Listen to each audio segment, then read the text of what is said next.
entire software stack platforms. This is happening at a time in which AI is evolving from the days of perceptive AI or perception AI to the generative AI phase, and more recently the agentic AI space. So essentially, we are now witnessing a time in which generative AI is a matter-of-fact topic in a conference like this. We talk about large language models, vision language models, and a number of flavors and variations of those generative solutions. But we are also moving to the world of agents, in which those, say, LLMs are just building blocks of larger, more complex architectures, to a point where we can think of these agents as being digital assistants, say, for larger complex tasks that need to be carried out in a systematic fashion. Around the corner, as you can see at the top right of my slide, is physical AI, but this is a conversation for another day. In parallel with the evolution of the AI landscape, the amount of enterprise data is growing massively. It is estimated that in this year, there will be 14 zillion bytes of enterprise data being generated. A zillion byte, may I remind you, is 1 billion terabytes, and this number is likely to more than double in 3 years' time. Perhaps more importantly for the healthcare world is that a significant portion of this data is unstructured, and another significant chunk comes from non-traditional, non-textual data such as images, audio, and video. And in today's world, an agentic AI solution must know how to handle the multimodal nature of such data, and that's why we use the multimodal term in the title of this brief presentation. So, what are AI agents and how do they work?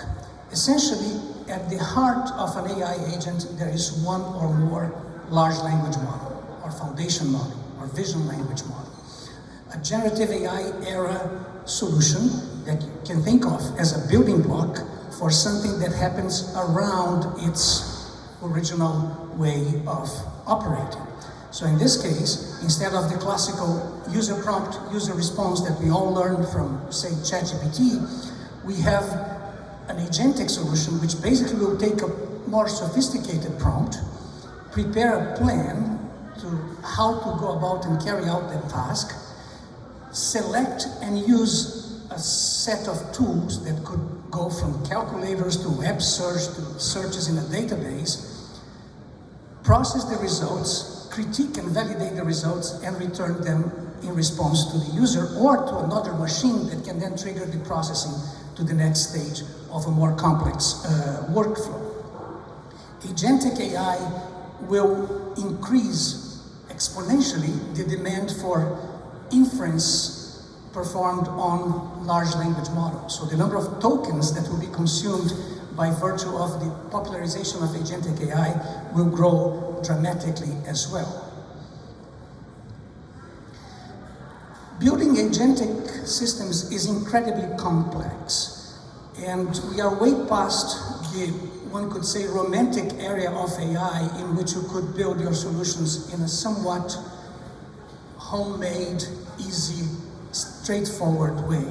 Build a model, train, validate, fine-tune, optimize hyperparameters, publish results, send to production.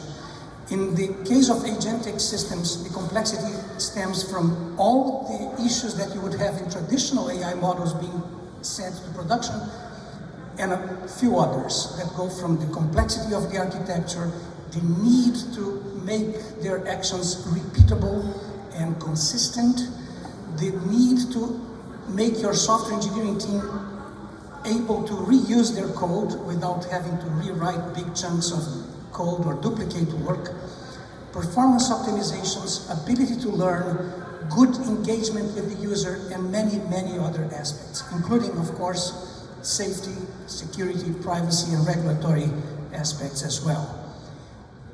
Typically, a company, a hospital, or most companies these days do not have in-house structure to build agentic systems of this type of complexity by themselves, and that's where NVIDIA comes into play. What NVIDIA has been offering are essentially building blocks for agentic AI solutions, and those building blocks operate at 3 main levels. At the top, you have what we call blueprints. In the middle layer, what we call the NeMo framework. And at the bottom, in those hexagon-shaped icons, you have the NIM, or NVIDIA Inference Microservices, and more recently, a subset of NIMs that are new, and they refer to reasoning models, from household names such as Google, Meta, or Microsoft, to NVIDIA Llama Nemotron reasoning models of varying size and complexity. In the next few slides, I will explain a little bit more about NIMs, NeMo framework, and blueprints. In other words, going from bottom up. First, NIMs. What are NIMs? They're essentially optimized containers, if you will, building blocks, microservices that you can plug and play, with the advantage that they have been written, optimized, and quality assured by NVIDIA engineering teams. They work natively for essentially any major cloud provider. You see some of those in the bottom left of the slide. They work for NVIDIA's own DGX and DGX Cloud solutions and a number of partner OEMs and independent software vendors. With NIMs, you have everything your AI team might need. You can fully deploy a model, like picking from a shelf and deploying locally in a matter of minutes, and you have the guarantee that when any new cutting-edge model hits the market, there will be a NIM associated with that available at build.nvidia.com. And of course, NVIDIA having a tradition for performance, you can also have the guarantee that the NIM version of a model will be typically among the best performers for benchmarks in those particular tasks. Going up one layer, we have the NeMo layer, where essentially NVIDIA provides a solution that encapsulates the typical building blocks of information retrieval solutions using agentic AI.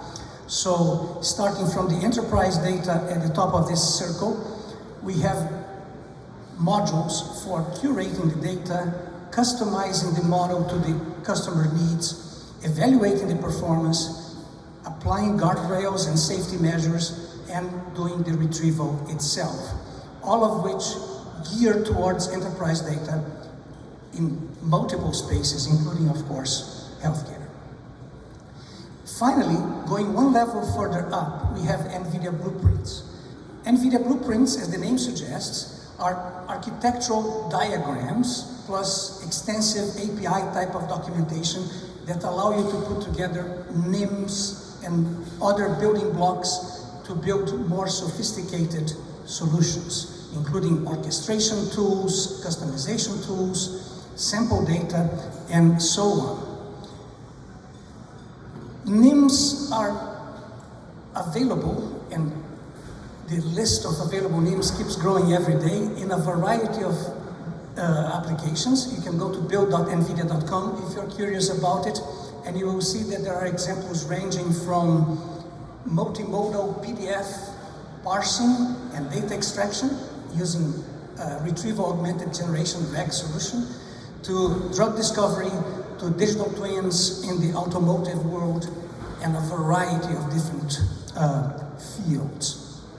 Just to give you a teaser of how a blueprint could look like, this is one that can be employed across multiple industries. It's a multimodal PDF data extraction for enterprise RAG, retrieval-augmented generation. It essentially has two big parts. The one at the bottom half is the ingestion pipeline. The one at the top half is the retrieval pipeline. So in the ingestion pipeline, you can see how these building blocks take documents, trillions of PDF files, if you will, parse them, call different modules to process different parts of those documents. So for instance, you have things such as a YOLO object detector to figure out the layout of the document and split into figures, tables, text, and so on. You have OCR to do character recognition when you know that that block has text that needs to be converted into readable text, all of which concatenate into the building of the vector database, which is mediated by the NeMo Retriever embedding module. So once a vector database is built, of course, we can pay attention to the top left where there's a user issuing a query, which calls the NeMo Retriever embedding, accesses the vector database to satisfy the query, ranks the results, calls an LLM, and produces a response to the user. And this can go on and on, including the option of having user feedback that will then be fed into the retriever embedding and used to update the vector database. My main goal in showing this slide and not being able to do justice to its complexity is to show you how useful blueprints can be. Starting from this blueprint, you can say, I have a slightly different need, and you can, knowing that this works, you can customize it to your needs, adding, removing, and switching blocks as you wish. Not to mention that you can use your favorite block for things such as OCR or object detection, just to mention a few. And very clearly, you can play with a collection of LLMs of different size and levels of specialization. So it's a brave new world in which you can go to build.nvidia.com and spend, trust me, hours playing with pre-trained models, blueprints, examples, try some of these things out on the screen in a playground type of fashion, and eventually choose which ones you want to deploy and bring to your code base for your own needs. The evolution of this AI agentic building blocks architecture has allowed companies such as Worldwide Technology to use NIMs to build great solutions with them. And this is my invitation for all of you to welcome my colleague Thomas Matthew to see what they have been doing with NVIDIA's blueprints and NIMs at Worldwide Technology. Thank you.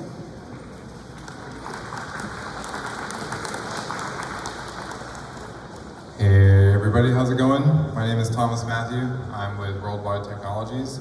I should qualify that I don't believe this demo is open, so you're gonna actually watch me do this in real time. This is gonna be exciting. I'm just gonna mirror displays. So I should qualify myself first. My name is Thomas Matthew. I'm with Worldwide Technologies. I started in June, and this is my first conference talk, so if it seems like I'm nervous, I probably am. I am traditionally, by training, a computational biologist. So I spent the first 14 years of my career finding new vulnerabilities in cancer with multi-omics. I'm gonna go ahead and extend this entire screen. Okay, great, so you should be able to see it. So at Worldwide Technologies, we often experiment with the art of the possible and building things that aren't necessarily products but show people what is possible. We built an LLM-powered clinical trial matcher, and essentially, if you would like to follow along or not, you can go to wwt.com, just simply search LLM-Powered Clinical Trial Matcher, and you'll find two links. You'll find the link to our research paper right here, which we just authored, and then you can also find a link to the lab itself. So just LLM, I'm not even on Wi-Fi, my goodness. I'm off at guest. This is like, there's no like cooking show magic here, guys. You're watching this live. This is so exciting. Okay. LLM-powered clinical trial matcher. This is exactly what you're gonna do at home later, okay? watch closely. So I'm just gonna click the lab, and I'm gonna start opening this because it's gonna take a moment. You just simply click Launch Lab, and it will start. I have to put in my credentials. So that's actually something to mention. If you try this at home, you do have to register. And if you register, it's free. Nothing will happen to you, we won't spam you. But you'll get access to this lab and all the other labs that are available on our platform. And you won't have to do two sign-ons, which is nice. So I should preface that the motivation for doing this, so I'm in early stage drug development, right, for a while, and in early stage drug development, you're often moving at the pace of AI and machine learning, and so that epoch time goes down and down and down, and there's a lot of return there for time. But the closer you get to the clinic, things begin to slow down, and often with good cause. It takes time to evaluate efficacy, toxicology, and you have to plan very carefully to actually do that. But there are a number of rate-limiting steps that don't have to exist, right? And if you're in the business of building drugs, from the discovery angle, you have a moral obligation to do what you can to get those drugs to clinic faster. So, when you open this, you'll see that Chrome will automatically load, and you're now confronted with your clinical trial matcher, which is, hold on, Battlefield 6 Royale gameplay. Who is in here? Here we go. So, there are three different features in this LLM-Powered Clinical Trial Matcher. The very first feature is investigational drug matching. And I'm going to close this documentation. I should note that when you try this at home, you actually have full ability to follow along, and there's a tutorial that will actually guide you through this. But I will close it because I will be your tutorial. Unless it won't let me. There we go, great. So, investigational drug matching, what this allows you to do is it allows you to pair patients with a single clinical trial. And the way that you do this is you start with a prompt. The prompt here that's already auto-generated for you is, find me all patients that qualify for the investigational drug study. So you simply browse files. And when you're browsing files, you are looking for the clinical trial. So there's two that are populated here. There's a clinical trial here from New York, and there's also a section of an IND, Investigational New Drug Form. So you can actually use part of those kind of pre-regulatory documents to do this matching, right? So this is sort of designed more for people on the sponsor side. But you can also feasibly download from Moffitt any of the ongoing trials that you currently have, and you can actually match patients to it. And I should also mention again, the patients that we're using are synthetic masked patients. So these are synthetic patients, it's a population of 10,000, and our model is trained on those. So I'm gonna pick this study, I'm gonna open it up, and I'm gonna hit match patients, and it's as easy as that. So all this is running live. This is running in our Advanced Technology Center. It's our own data center, 3 different data centers in St. Louis. It's about $1 billion investment, and it's running on NVIDIA GPUs. I should mention this full stack is actually NVIDIA enabled. So this is running on H100s. We're using the NVIDIA BCM, and we're also using an NVIDIA NIM that has Meta's Llama behind the scenes. So as you can see, once it finishes running, you get a full list of the inclusion and exclusion criteria that it has parsed and pulled out of the study that you've chosen, including the exclusion criteria. Translated filters. So these are all the filters that it's taken from that free text, and it's turned into machine code, essentially, so you could plug this in for a downstream purpose. And if you scroll down even more, it'll show you the actual matched patients. So in this case, there were 764 patients that fit this particular trial. And then from here, you can download those results as a CSV, you can do secondary analysis on it. It's pretty versatile in that regard. But what if you want to look at bulk trial matching? You want to see how many of your patients could fit into a variety of trials. That's the second feature here. So if you click on the second feature, the way that we broke this down was by sponsor. So we have 4 sponsors on here, but it's configurable. We have AbbVie, Amgen, Eli Lilly, and Pfizer. You could presumably put study centers in here too. It could be Moffitt. It could be any number of different categories.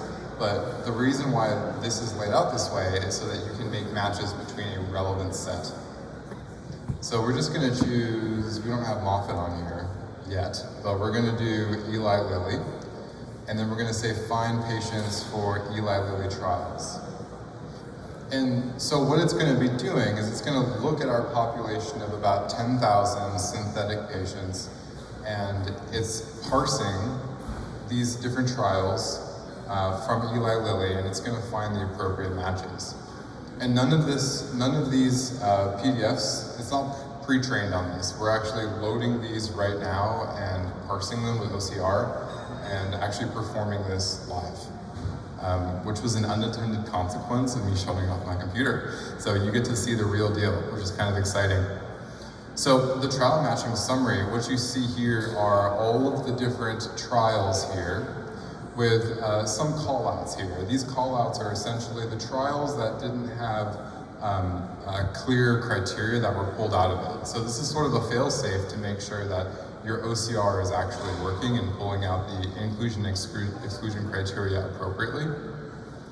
And then from there, you get the detailed patient study trial association. So essentially, every one of these rows is a patient paired with one of these clinical trials.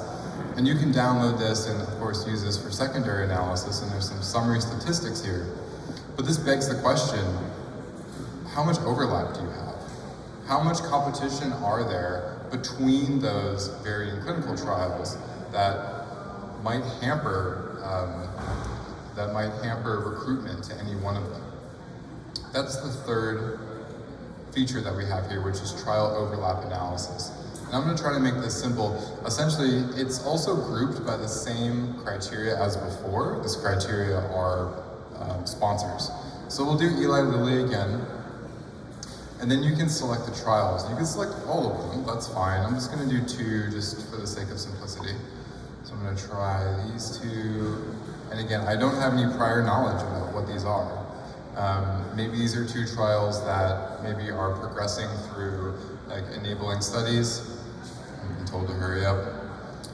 And I'm going to hit, there's also a strategy here, balanced allocation, fill hardest trials first. That's going to prioritize the trials that have the trickiest inclusion and exclusion criteria. And I'm going to hit analyze patient overlaps. It's going to provide some key metrics, including the patient overlap. Because we only compared 2, the confusion matrix is just a 1-by-1. But the way this is laid out is actually pretty nice. You can see if you were to compare all trials where the most overlap is occurring. And then the patient allocation recommendations. So if you need recommendations on which patients to put into which specific trials based on that strategy, and again, the strategy that we used here was fill hardest trials first, then you can simply download this as a CSV and do secondary analysis on it. Well, that's all that I had today. I'm happy to take questions. Thank you. Going back to the room, but if you have questions for WWD and NVIDIA, they will be here tomorrow. What's the question to Thomas or Oge for that? But we'll go back to the target for Thomas. Just tell them that you better take a better pick. Or find you. If you have any questions at all about the presentation that you just saw, you can go to the WWT booth located there against the wall. Thank you.